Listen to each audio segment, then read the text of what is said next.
The humid air of Valencia, Venezuela, clung to Valeria's skin as she adjusted the straps of her old backpack. She had spent the last of her money on a stale arepa and a bottle of water, knowing it would have to last her through the border. There was no time for fear, only forward motion. The bus to San Cristobal was packed, the air thick with sweat and desperation. Every passenger had the same vacant, weary look in their eyes.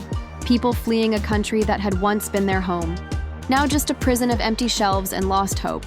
At the Colombian border in Cucuta, she waited in an endless line beneath the scorching sun, clutching her papers with trembling fingers. When her turn came, the guard barely looked at her before stamping her passport. She was in Colombia now, step 1 complete. Hitchhiking was her only option. She found a group of migrants like herself, and together they flagged down a cargo truck. The driver, an old man with missing teeth and tired eyes, agreed to take them south, for a price.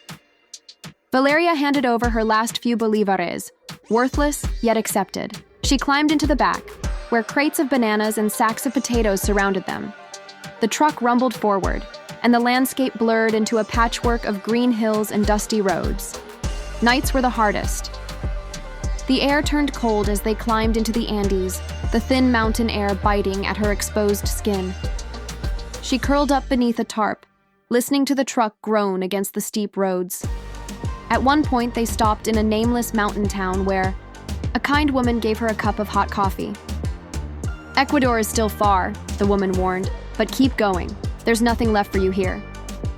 The truck only took her so far.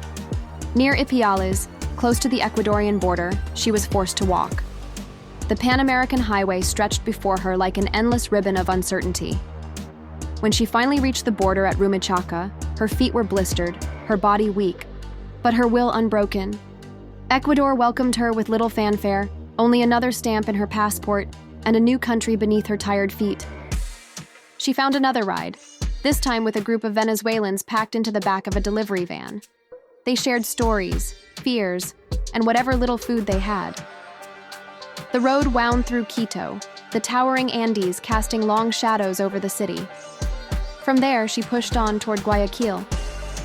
The humid coastal air hit her like a wave as she descended from the mountains. The city sprawled before her, loud and alive, a chaotic contrast to the silence of the Andes.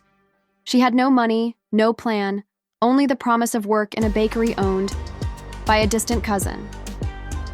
As she stepped off the final truck, her legs shaking from exhaustion, she looked around at the unfamiliar streets of Guayaquil. It wasn't home, not yet, but it was a start. She took a deep breath and walked forward. Jake sat in his cramped construction trailer, staring at the stack of incomplete reports on his desk. The afternoon sun filtered through the dusty window, casting a warm glow on the worn-out blueprints and coffee-stained documents. His job as a project manager in Richmond, Virginia, had never been easy, but lately, it felt impossible. Budgets were tight, materials were delayed, and many of his best workers had been reassigned to other projects. Now, he was left with the skeleton crew just himself and two young part-timers, Chris and Jordan. They walked it, carrying their usual energy, trying to lighten the weight of the job. "How's it looking, boss?" Chris asked, dropping into a chair. Jake leaned back and sighed. "Rough, but listen, there's an opportunity within the company. An 18-month project in Hawaii. Good pay, full benefits.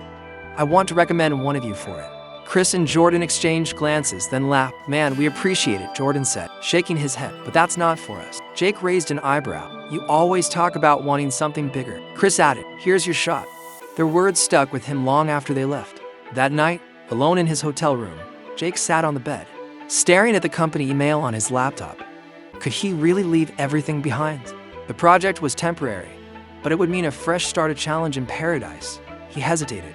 Then, without overthinking, he clicked apply. Months passed. He almost forgot about it until an email arrived. "We'd like to set up an interview." His heart pounded as he read the words over and over. The interview was quick. His experience made him a prime candidate. Days later, the phone rang. "Jake, we need a decision. The job is yours, but you'll need to be in Hawaii in 3 weeks." His mind raced. 3 weeks. Everything would change. That night, he told his family and friends.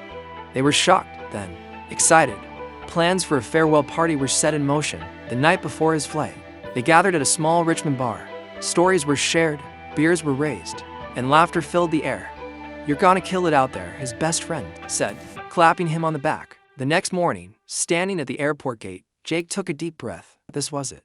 A new chapter. And he was ready. To be continued.